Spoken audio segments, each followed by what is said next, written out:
para refletir sobre a tua palavra. Viemos aqui como aqueles que estão assistindo a live, porque cremos que o Senhor tem algo para nos falar, Senhor, e cremos que há uma esperança para a nossa vida, para a nossa família, para a nossa casa, para a nossa vida e para a nossa descendência. Por isso eu lhe peço nessa noite, usa-me, Deus, cerque pela direita com os anjos, labaredas de fogo pela frente, pela esquerda reveste o altar, para que somente a luz da tua palavra tenha poder nesse lugar, em nome de Jesus. Diga comigo, que toda a força das trevas nós repreendemos agora, somente a luz da palavra tenha poder nesse lugar. Amém? Pode se assentar, fiquem à vontade, só não me abandona, tá bom? Tecladista faz um solinho, coisa maravilhosa. Há uma esperança. Quem crê que há uma esperança? Tem pessoa que ele vive, vem cá Carlinhos, você cabete, senta ali, hoje eu vou precisar de vocês dois. Nós vemos aqui o profeta Jeremias, considerado na Bíblia o profeta chorão. Jeremias é um homem usado por Deus, mas chorão, que nem o Carlinhos assim, aquele cara que qualquer coisa tá... Jeremias era assim, chorão, profeta chorão. Jeremias é considerado o profeta chorão. Ele foi levantado num período crítico, profetizou a palavra de Deus, porque Deus não deixa o povo sem resposta. Deus sempre vai dar uma palavra para você, queira você admitir ou não. E Jeremias tinha que falar para aquele povo: escuta, vocês estão preocupados com o quê? Há uma esperança. Uma esperança para quê, pastor? Por que tem uma esperança? Muitas vezes nós acreditamos na esperança que o coração alimenta, né? Que a Bíblia diz que o coração do homem é que deseja para ele coisas boas, mas a Bíblia não vê assim. A esperança de Deus é através do que Deus disse que vai acontecer. Jeremias dá uma palavra desse jeito: vocês estão acreditando no coração de vocês, na esperança que o coração está mostrando para vocês, mas eu, como homem de Deus, estou aqui no meio de vocês, levantado como profeta, mesmo cativo, mesmo vocês fazendo coisa errada, para dizer que há uma esperança. Olha para essa bênção que está aí sentado do seu lado, olha para ele, mas olha mesmo, não olha para mim agora não, para mim não adianta você olhar, olha bem aí, diga: você crê nisso, irmão? O que ele falou para você que ele crê? O que ele disse para você? Ele crê? Então olhe bem para ele e diga: há uma esperança. Não se preocupe, vai ter novidade. Há uma esperança. É promessa de Deus. Fala para ele, mas fala forte: há uma esperança. É uma promessa de Deus.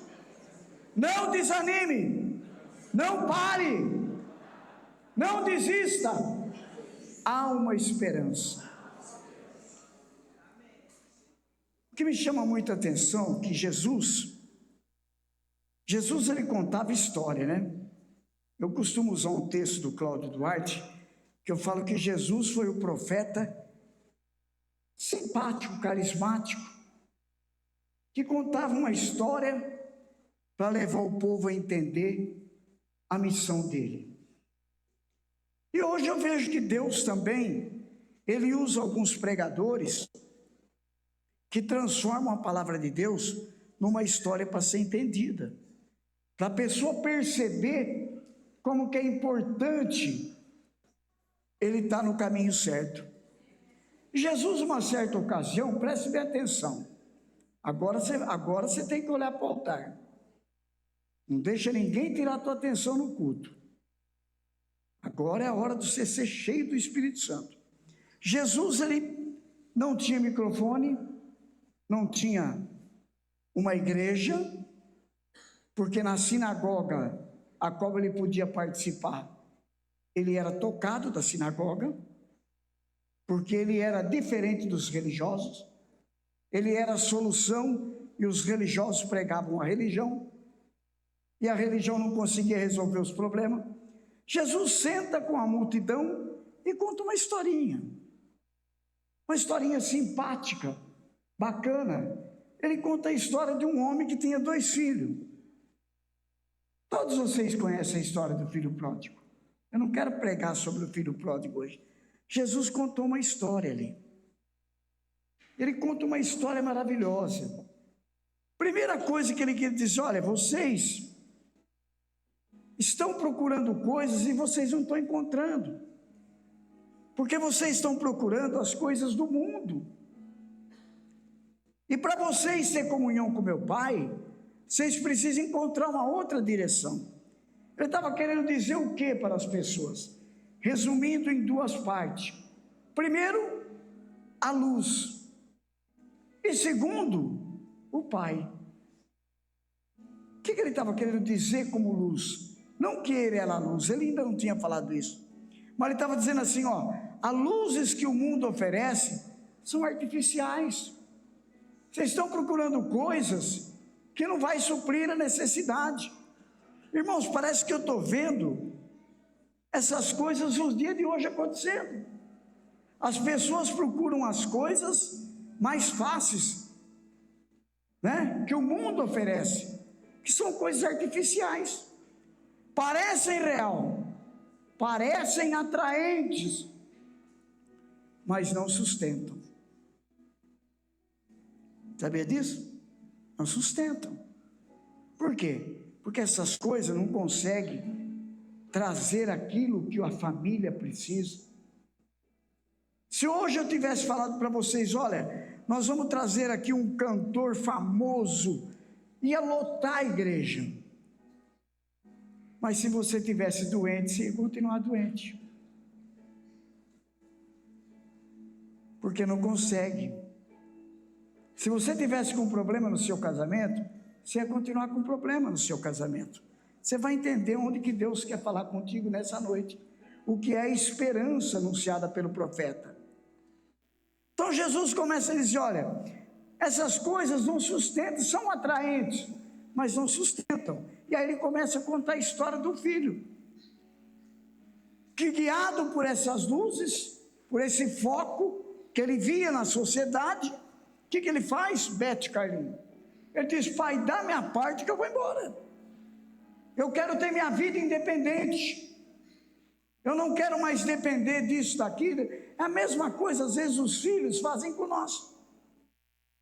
Quantos e quantos casais que eu atendo, e o pai diz para mim, onde que eu errei, pastor? E eu criei meu filho na igreja, e meu filho não quer mais saber de Jesus, não quer saber mais de nada. Por quê? Porque ele foi atraído por essas luzes que o mundo oferece, que são artificiais. Às vezes você não consegue ver as coisas como Deus quer que você veja, porque você está vendo a luz do mundo, e ela é artificial, ela não pode sustentar, ela promete uma felicidade, Paulo, mas ela entrega um vazio, ela promete uma felicidade, mas entrega um vazio. Pastor, mas o senhor fala com tanta propriedade? Fala porque eu vivi isso.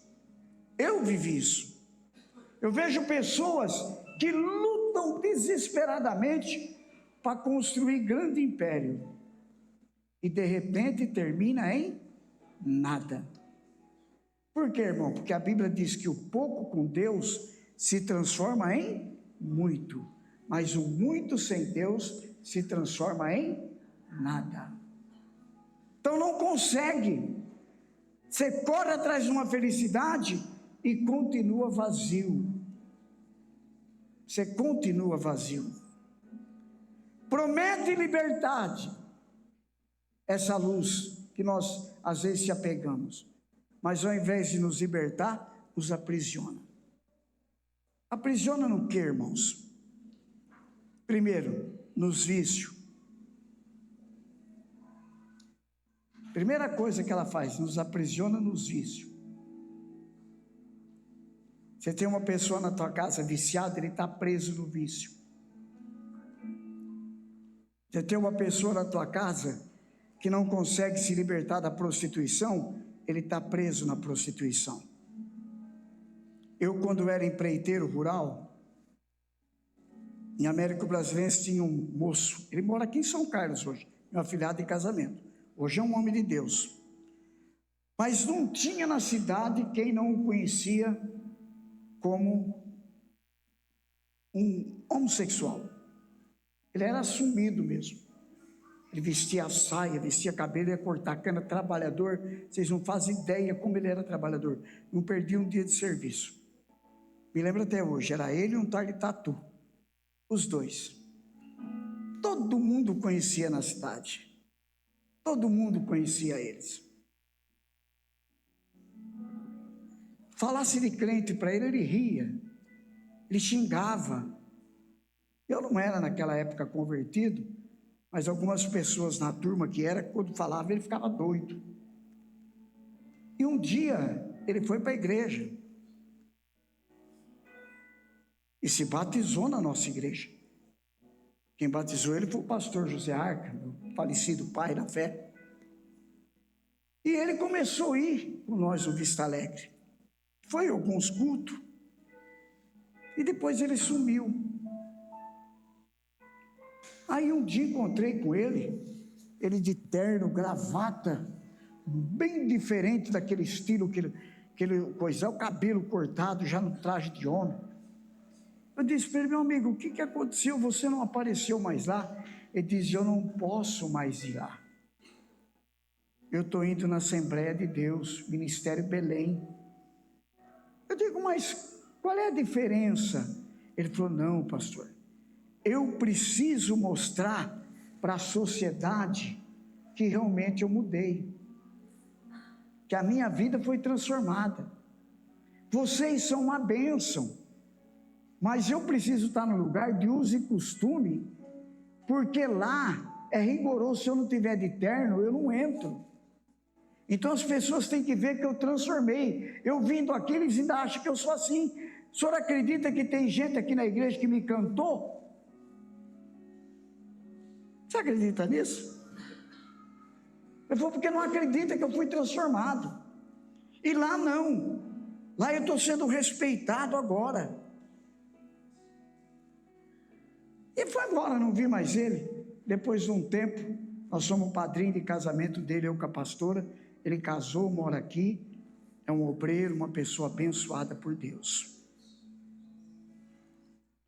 E ele dizia: eu não posso. Eu tenho que me libertar desse vício. Eu não nasci com ele, por que eu tenho que viver com ele? Outra coisa, irmãos, que aprisiona a pessoa na miséria. Tem pessoa que ele fica preso na miséria anos e anos e morre na miséria.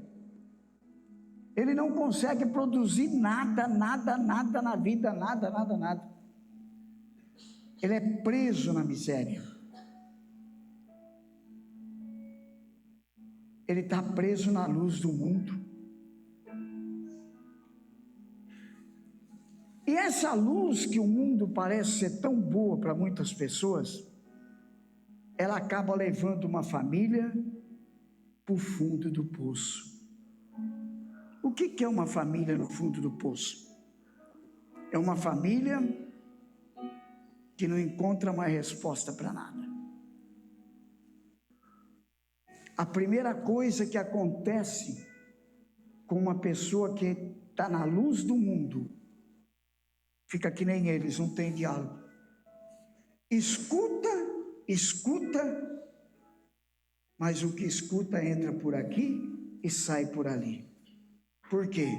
O que está dominando, eles estão fazendo um exemplo aqui, o que está dominando essas pessoas é a luz do mundo, que o mundo oferece. Então eles tentam ser felizes, mas não conseguem. Não há prosperidade, não há acordo no diálogo, não há nada que possa fazer com que essas pessoas consigam sair dessa situação. Mas olha como que é as coisas, irmãos. O outro lado da história, Jesus estava dizendo assim: olha, esse homem não questionou a escolha do filho. Pelo contrário, ele deixou o filho ir. Mas ele não esqueceu do filho. Porque nós muitas vezes achamos que não precisamos do nosso pai espiritual. E nós se distanciamos dele. E começamos a viver de acordo com as coisas do mundo. Quantas pessoas que eram uma bênção na presença do pai e que hoje estão sendo dominados pelo mundo. Dá até dó de ver. Pessoas que abrem mão de servir a Deus, porque ele quer sempre servir o mundo. E quando nós estamos assim, olha o que acontece. Nós ficamos, vem cá, Carlinhos, fecha os olhos, cego espiritual. Nós não conseguimos encontrar direção. Nós somos guiados por qualquer coisa. Nós esquecemos o que deixamos para trás. E vamos procurar solução, muitas vezes onde não existe. Ficamos virando em volta, que nem quando você dá pinga para matar o peru no Natal. Hoje não faz mais isso, mas no meu tempo fazia. Dava cachaça para o peru e ficava bêbado, fica mais fácil. Então a pessoa fica assim, não tem direção, não sabe para onde que ele vai. Ele não encontra nada. Por quê? Porque o mundo, pode sentar, o mundo não consegue abraçá-lo e não tem força para tirar do fundo do poço. Pastor, o que o senhor quer dizer com isso? O que o senhor quer dizer para nós com isso? Eu quero dizer que há esperança. Ouve para mim, é para muita gente. O que é a esperança? É eu compreender que em algum lugar eu deixei a minha felicidade. Algum lugar a minha felicidade ficou. Porque eu não nasci desse mundo para ser armazém de pancada do diabo. Diga comigo, eu não nasci desse mundo para ser armazém de pancada do diabo. Pelo contrário, Deus me levantou e colocou ele embaixo dos meus pés. A autoridade está sobre mim. Eu não posso abrir mão de ter comunhão com o meu Pai que está acima de tudo, porque no mundo eu vou viver vazio. É uma grande realidade. Sabia disso? Uma grande realidade. Agora, pastor, como que eu vou encontrar Deus? Como que eu vou conseguir encontrar Deus? Se eu estou perdido, se eu estou num sofrimento total, se eu até venho na igreja, eu até ouço a palavra pelo canal que tem aí da YouTube, ou a internet, pela página da igreja, mas como encontrar esse Deus? Como que eu vou tomar uma posição, como a história que Jesus contou, que aquele moço, quando se viu nessa situação, ele disse: espera aí, tem alguma coisa errada comigo? Alguma coisa está errada na minha vida, porque na casa do meu pai eu tinha de tudo. Olha que situação que eu estou. E muitas vezes, irmão, a pessoa chega numa situação pior do que a dele. Ele chegou a comer lavagem de porcos, e tem pessoa que ele nem a lavagem come. É uma miséria total, que ele acaba passando até necessidade e fome. Muitos acabam entrando para aquela vida da mendiguice, de morar embaixo de ponte, de dormir dentro de uma barraca,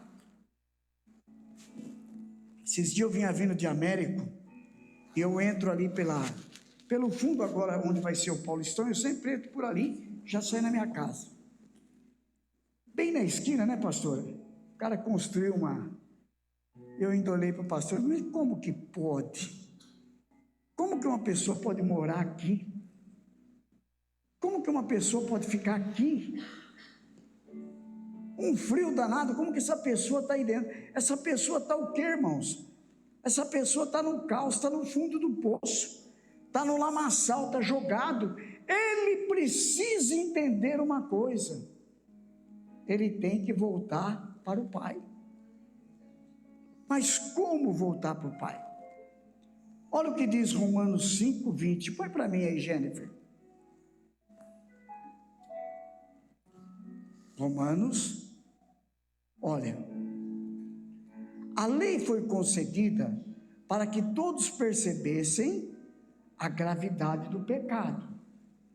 Mas à medida que o pecado aumentou, a graça se tornou ainda maior. Olhe bem. Então, só aquele lá, pois, só o 20. Deixa ele lá para mim. Olha, a lei foi concedida para que todos percebessem a gravidade do pecado. Mas eu nunca pequei, pecou. Se você está distante do Pai, entre você e o Pai está um pecado. A gravidade do pecado. Mas à medida que o pecado aumentou, e Deus percebendo isso, Ele diz: eu preciso fazer com que minha graça se torne ainda maior. E o que é a graça? É algo que nós não merecíamos, mas que veio para superabundar onde o pecado está dominando. Tem que entender isso, igreja. A igreja de Jesus Cristo tem que entender. Não existe distância grande demais para que o amor de Deus não alcance. Por maior que esteja eles vivendo uma vida de isolamento, uma família, não existe uma distância que não possa ser conquistado. Mas alguém tem que fazer alguma coisa. Não existe pecado grande demais que Deus não possa perdoar. Mesmo que a pessoa tenha uma vida de desastre, uma vida horrível na face da terra, se ele reconhecer que ele é pecador, ele vem e ele consegue encontrar com a graça. Agora olhe bem, irmãos, é muito difícil, Clarice, 2, 3 pessoas de uma família tomar uma decisão. Sempre um toma a decisão de buscar a bênção. É normal isso. Na minha família, por exemplo, quem buscou a bênção? A pastora. Ela foi e ela sabia que estava buscando uma coisa que era diferente do mundo e que demoraria um tempo para que todos pudessem ver que a luz que agora ela buscou é a luz que ilumina o mundo. Diferente. Por quê? Porque nós estávamos vivendo de acordo com o pecado, praticamente sem nenhum horizonte. Então alguém tem que dar o primeiro passo. Alguém tem que vir buscar a bênção. A sociedade precisa entender isso aí. Esse é o papel da igreja. Eu estava dizendo esses dias que no tempo que eu me converti, Paulo, as mensagens de Deus eram diferentes, irmãos. A gente pregava coisas simples, mas que mexia no coração do ser humano. A pessoa entendia a importância dele vir para Jesus, não vir para a igreja. Porque a igreja, ela se torna uma pessoa como nós somos a igreja. Então a pessoa tem prazer de vir no templo com o objetivo de buscar aquilo que se havia perdido, que é Jesus. Ele quer encontrar com Jesus, ele quer voltar a sair daquele fundo do poço e agora ter uma comunhão. Então não existe pecado grande demais para o perdão de Deus. Eu tinha um programa na rádio, depois eu fui evangelizar na penitenciária. E um dia eu estava com o irmão que já Deus recolheu, o Atemário, e eu estava pregando, bastante preso, eles ficavam tudo assim, ouvindo a palavra, e eu preguei uma palavra sobre Jesus Cristo salvar, e levantou um homem, e diz: seu pastor, me chamava de pastor, eu não era ainda pastor, eu era apenas um obreiro leigo. Ele diz: eu posso falar uma coisa para o senhor? As palavras do senhor tocam no meu coração, mas eu não vou conseguir. Falei: mas por que você não vai? Porque o meu pecado é grande demais. O senhor acredita? Olha o que o rapaz falou para mim: eu matei minha mãe, matei meu pai, cortei a cabeça do meu pai, matei 2 irmãos, peguei 50 anos de cadeia.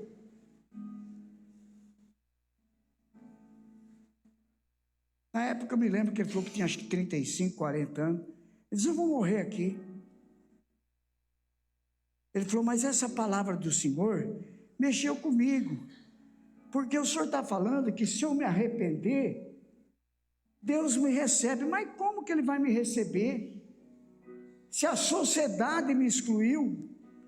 Eu disse para ele: a sociedade te excluiu, mas Jesus te aceita. Foi porque, olha, a lei te condenou pelo pecado, pela maldade que você fez, mas a Bíblia diz que quando você vir para Jesus, Ele não olha para o teu passado. Fiquei mais um tempo, não batizei esse moço lá, mas o pastor Arco, o irmão Atemário, batizou ele. E enquanto tiveram aquele trabalho lá, ele era um obreiro lá, e ele tinha prazer de dizer para todo mundo: aquele pastor falou para mim que tudo isso que eu fiz, Jesus já deixou para trás, agora Ele quer que eu falo para vocês que essa vida é errada. Se você vai sair daqui primeiro que eu, não volte mais para a vida, dessa vida ruim, porque não vale a pena. É uma perdição, é uma enganação, é só tristeza, promete felicidade, mas não traz. Procura ter agora uma vida voltada para alguma coisa que te sustenta de pé. Olha o que Deus está falando para você nessa noite: há esperança para que toda a sua família se renda ao Evangelho de Jesus Cristo. Não desanime, igreja, não desanima. Não existe pecado grande demais que não possa ser perdoado por Ele. Agora precisa dar o primeiro passo e dizer: Senhor, eu quero ser amado, eu preciso ser amado. Agora olhe bem, como que Deus está? Vem cá, Silvana. Vamos fazer uma demonstração para você. Eu gosto de fazer isso aqui, que é para você entender. Porque tem gente que ouve a palavra, mas ele esquece. Agora ele vendo aqui os meus teatrinhos, às vezes ele marca. Então olha bem aqui, ó. Abre os braços, fica o braço aberto. Olhe bem. Tem uma distância enorme aqui, não tem? Olhando aqui, você diz: pastor, dá uns 2 metros, é fácil ir lá. Mas para quem está aqui, vivendo a felicidade que o mundo oferece, é muito difícil para ele chegar lá. Agora diga: as pessoas, fala comigo, as pessoas vêm de lá, mas depois não quer voltar. Não vem, aí tem gente que fala assim: vem nada, eu vim do meu pai e da minha mãe. Só que tem uma coisa: o teu pai e a tua mãe podem te dar a vida que você chama de humana, mas para a tua vida ter razão, precisa que o que está aqui dê o fôlego da vida. Por isso que a Bíblia diz: a carne volta ao pó, mas a alma e o espírito volta a Deus. Olhe bem, volta a Deus. Agora, faz uma experiência comigo, demonstrando aqui uma pessoa que está vivendo uma miséria total, praticamente prontos para acabarem com tudo, desistir da vida, casamento já não está dando mais certo, não tem mais diálogo, não tem mais paz.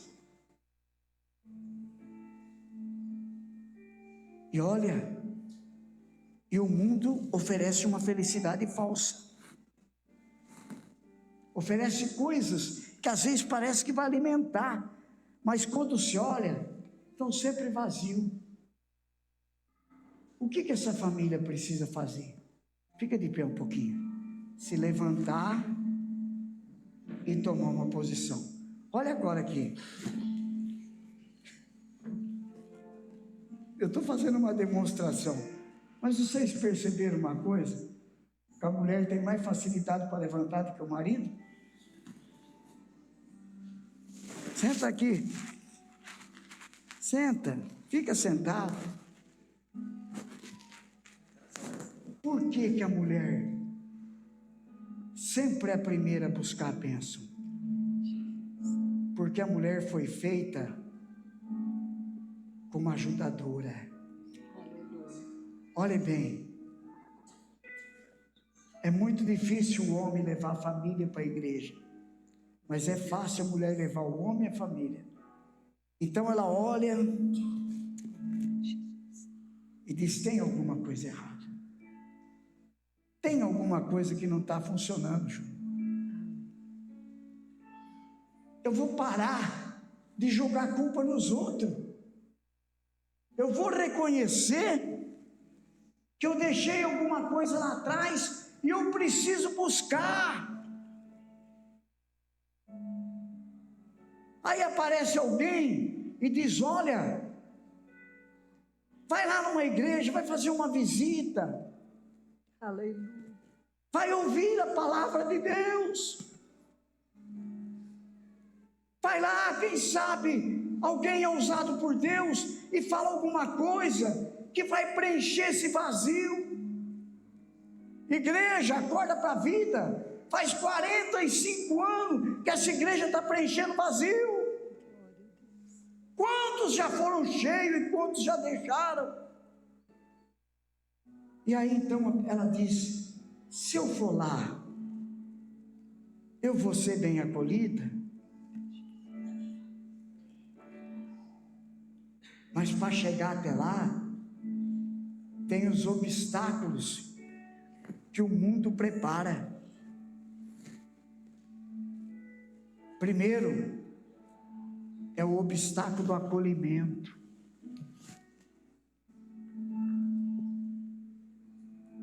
A pessoa já está arrebentada, ele precisa ser acolhido, ele precisa ser tratado, ele precisa chegar aqui e encontrar uma resposta, para que quando ele voltar lá, ele diz assim: olha, agora eu acho que eu encontrei alguma coisa diferente, eu acho que nós estamos vivendo errado.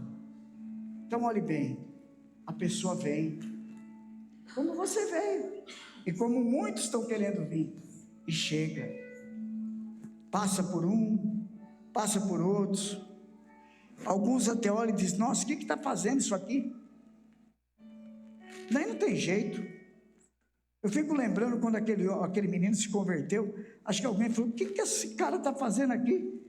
Esse homossexual, safado. Quando uma prostituta se converte, alguém diz assim: o que está fazendo aqui? E quando é um caloteiro, então? a primeira coisa que o nego faz é dizer assim: misericórdia, não empresta dinheiro porque ele não vale o que come. Mas a pessoa está querendo mudar, como o filho pródigo. Ele vem até o pai, olha que bênção, e o pai está com o braço aberto. O pai não despreza ninguém, o pai acolhe. O pai acolhe, e no momento do acolhimento, começa ali a ser feito um processo, Clarice, chamado libertação. Ali começa a ser preparado agora para esse terreno que não produzia nada.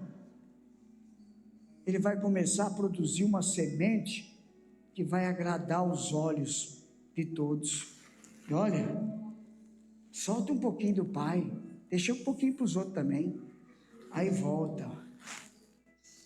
Já não volta mais como veio. Já começa a voltar sorridente. Ó, olha que coisa bonita. Mas o durão está lá sentado, achando que ele é a única Coca-Cola que tem no deserto, achando que ele não precisa de nada, né, Paulo? A gente conheceu tanta gente assim, né? Você conheceu um cara assim, um tal de Zezinho, né? Você conheceu esse cara? Então volta. Sabe como que era ela conhecida? A Bete quebra tudo. E agora ela voltou. Ela voltou.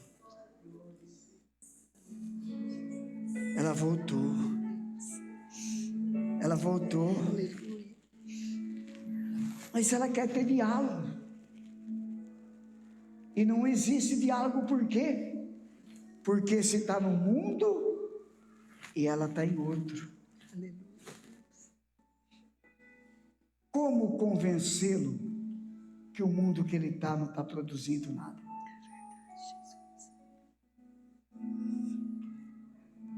Você está entendendo, irmão? Você só ganha o seu marido quando você conseguir provar para ele que o mundo que ele está não produz nada. É verdade. Você só vai conseguir mudar a história da sua família quando você conseguir mostrar que todos precisam voltar para o braço do Pai. Se você não conseguir fazer isso, você não pode desanimar. Então, ali não tem diálogo, mas aqui tem. Porque agora, quando ela abraçou com o Pai de volta, o Pai encheu ela de semente. Glória a Deus. Sabe o que é a semente? É a palavra. A palavra é a semente. Agora ela voltou e ela está vendo que as coisas vão começar a dar certo, mas ela precisa convencê-lo a aceitar esse encontro. E o primeiro instante que ela fala, a rejeição.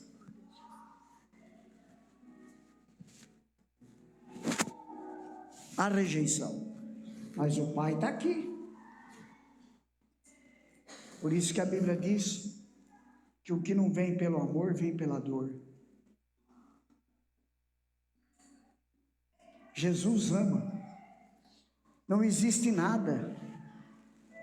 Agora o coração dela se transforma num solo produtivo. E o coração dele? Ainda está um coração que não produz nada. Jesus reúne uma multidão e conta uma história para falar da esperança. Lucas capítulo 8, versículo de 4 a 8 fala isso. Quer pôr para mim aí, gente? Só para...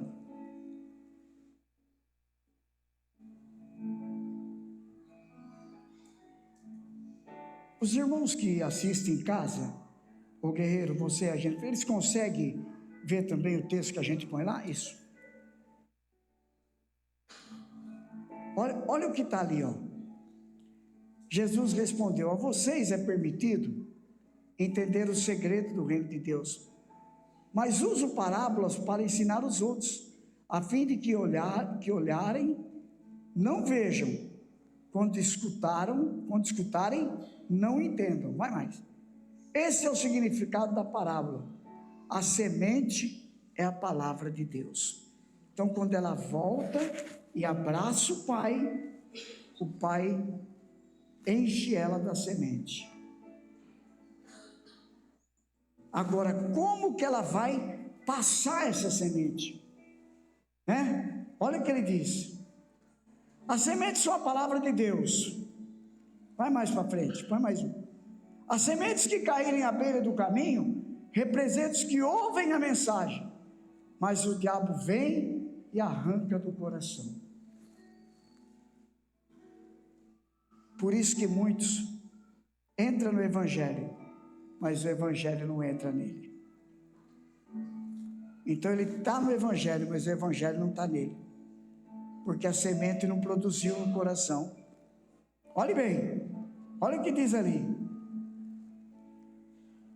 E os impede de crer e ser salvo. Vamos mais um. As sementes no solo rochoso representam os que ouvem a mensagem e a recebem com alegria. Uma vez, porém, que não tem raiz profunda, creem apenas por um tempo e depois desanima quando enfrenta provações. Você já conversou com alguém que disse assim para você, vou mais não, para que igreja? Minha vida está do mesmo jeito.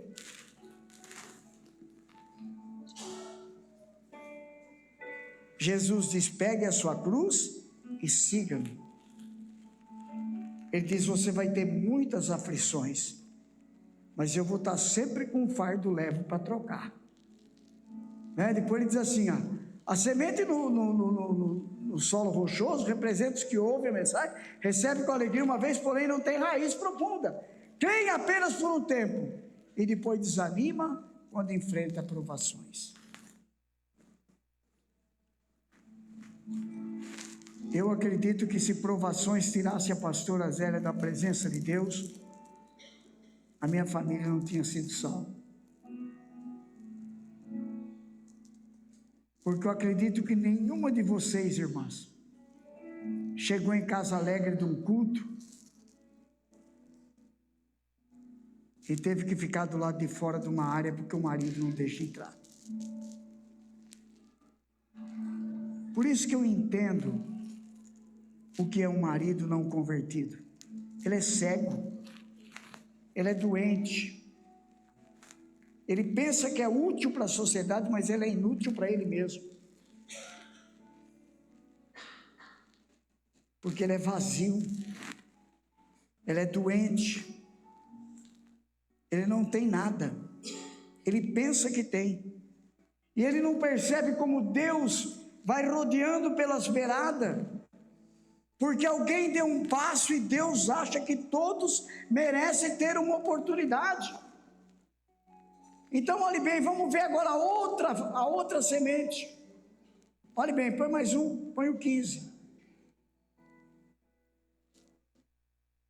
E as que caíram em solo fértil, representa os que, com coração bom e receptivo, ouvem a mensagem, aceita e com paciência produz uma grande colheita. Que coisa bacana. Então não há mudança se não tiver paciência, não há mudança se você não for perseverante, não há mudança se você realmente não quiser que Deus transforme a tua vida. Então a palavra que você ouve de Deus, ela tem poder. Primeiro, ela ensina, ela consola, Paulo, ela exorta e ela transforma. Não é você que vai fazer nada, é a palavra. Mas para que isso aconteça, é preciso ouvir com o coração disposto para receber. Não adianta eu ir para frente se eu não quero uma mudança de vida. Não existe evangelho sem mudança. Não existe, irmãos. A semente na parábola de Lucas é a mesma em todos os casos. O que mudava era o solo onde caía. E eu tenho uma pergunta nessa noite. Como que está o solo do seu coração? Como você recebeu essa palavra? Como você resolveu mudar de vida? Tem pessoa que ele fica na igreja, mas o coração fica endurecido. Ele está sempre raso. Não tem o que consegue colocar lá. Ele até vem, mas ele fica como uma estátua neutra. Ele não consegue. Ele está raso de fé. A graça não consegue alcançar ele. Né? Tem outros que ele vem, mas o coração fica cheio do quê? De espinho. Sabe quando o coração está cheio de espinho, Beth? Posso falar para você, Carlinhos? Quando a gente só vê o defeito dos outros, a gente nunca vê o nosso.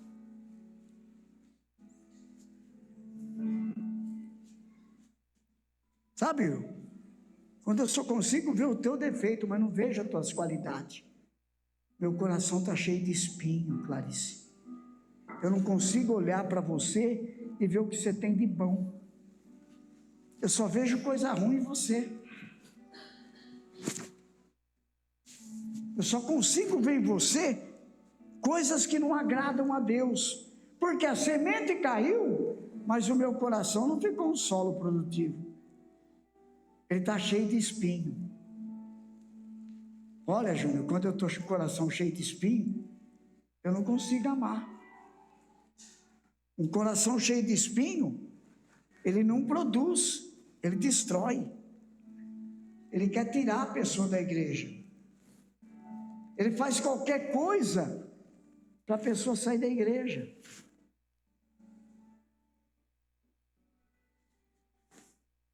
Se eu falar uma coisa, vocês não ficam bravos comigo?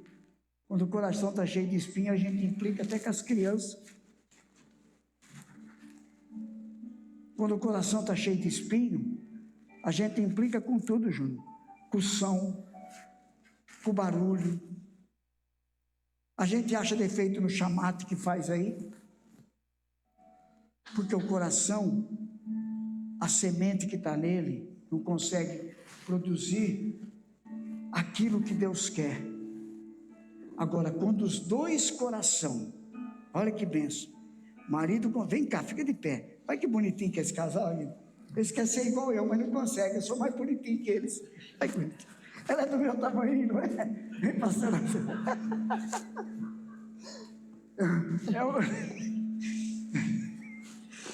Sou mesmo. Mas é uma bênção, viu, irmãos? São uma bênção. Olhe bem, os dois, eu fico vendo a alegria da Delci agora. Porque os dois corações estão com o mesmo pensamento. Amém. Glória a Deus. Aí então eles vão os dois. Olha que bonito. Vamos lá. Vamos lá para o pai dar um abraço, não sei. Aí vem os dois. Às vezes com uma luta, com dificuldade, com empecilho, mas eles dizem, nós precisamos ir lá, o braço do Pai está aberto. Olha o que Deus está falando com nós essa noite, o braço do Pai está sempre aberto, e Deus abraça os dois, recebe os dois, porque Ele sabe que os dois juntos é a unidade da família. Olha o que Deus está falando nessa noite, a família é fundamental para Deus.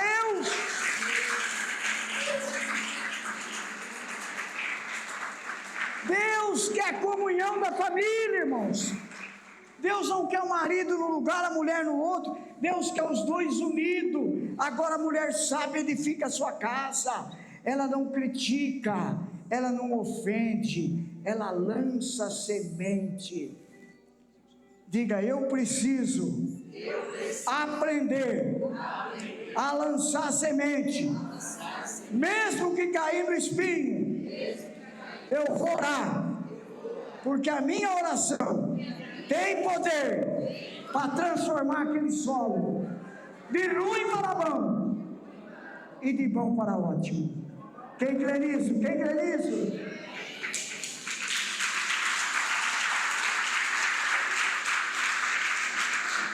Agora, para me encerrar,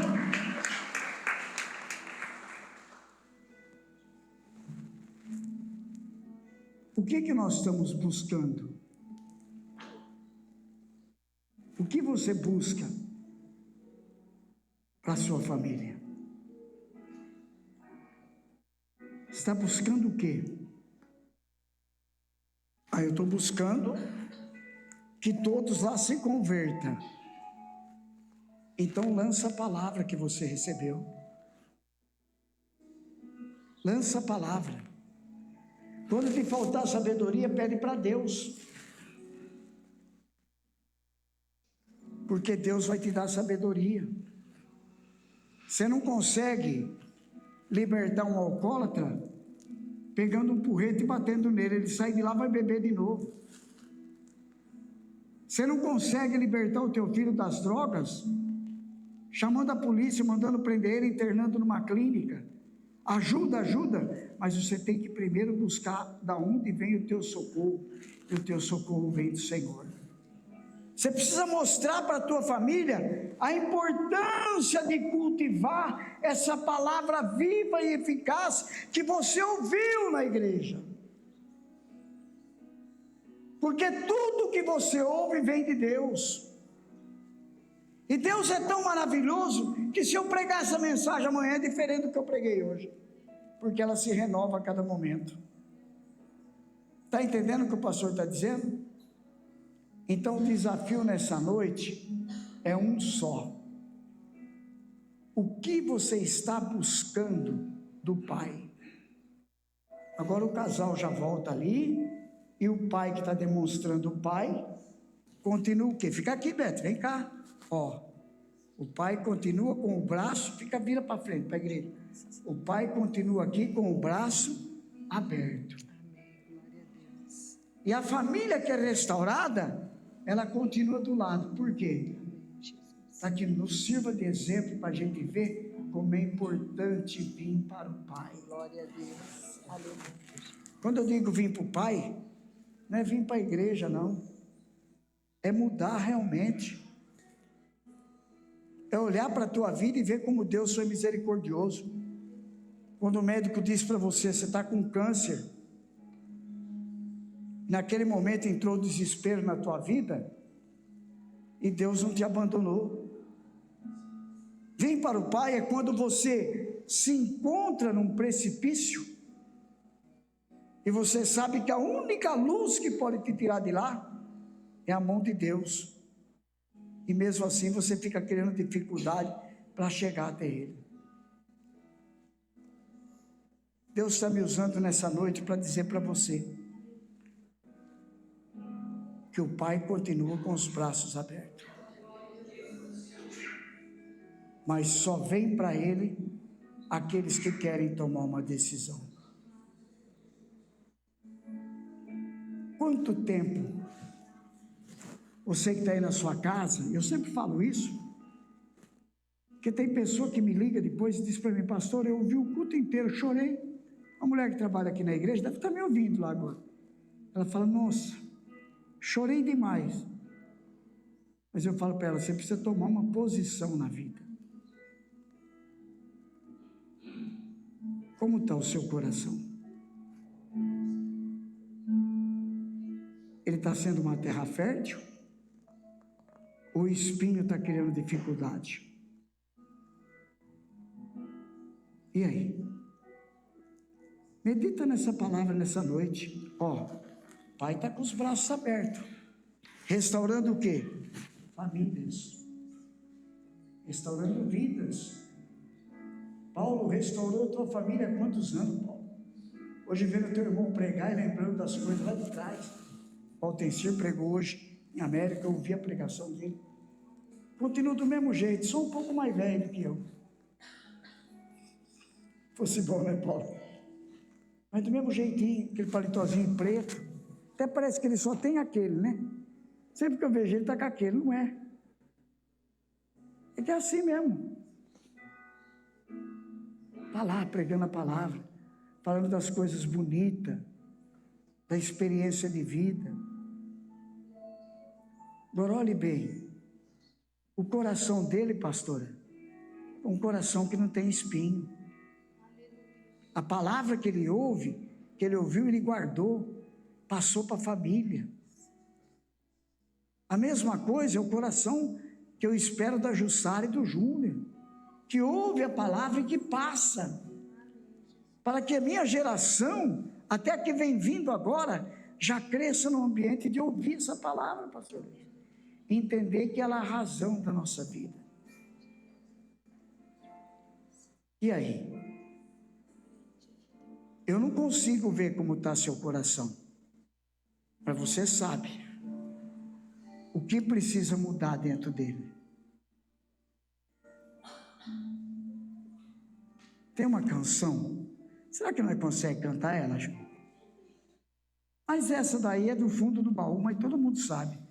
Recebi um novo coração do Pai. Quem sabe? Coração regenerado.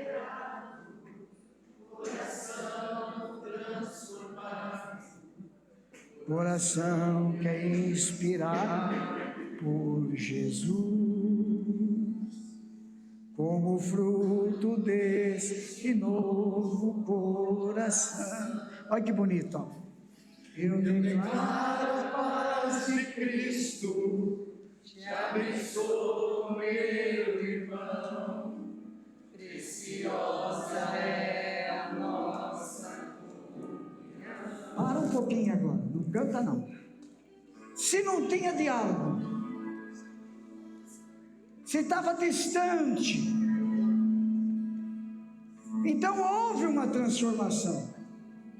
Então o que acontece? Quando abraça o pai, dá licença, irmão, quando abraça o pai, automaticamente, ele troca o coração. Aí o que vai acontecer, Rafael? Alguém fica difícil em casa, mas Deus não é homem, e nem filho do homem, ele tem os mecanismos para trabalhar, ele vai costurando por fora. Então ele chega, vai lá, olha como ele faz, ele busca, vem aqui, ele busca um filho, põe do lado, vem cá, busca o outro, põe do outro lado, fica aqui do lado. E o rei da Coca-Cola, a única Coca-Cola que tem no deserto, continua sozinho. Agora presta bem atenção, acorda. 1, 2, 3, 4. Junta os braços aí.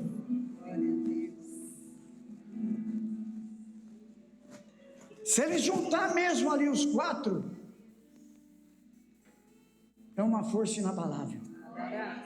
Aquele que quer tentar desunir não consegue mais. Por quê? Porque do lado desses 4 está aqui por trás deles o braço do Pai, estendido sobre a família. Estão entendendo? Então olha para o teu coração nessa noite e vê se não tem que mudar alguma coisa, para quando você for falar da palavra de Deus, você diz: olha, eu falo com uma autoridade, porque Deus me tirou do lamaçal do pecado e me fortaleceu numa rocha. Agora eu sei onde eu estou pisando. Agora diga comigo: eu e toda a minha família vamos servir ao Senhor. Ele vai trocar todos os nossos corações em um só, para servir. Agora você fica de pé e canta com nós. Olha que família bonita. Gente, até o que não era cantor vira cantor. O Carlinhos está até gravando um CD agora. Vamos lá, João. Cadê o Paulo?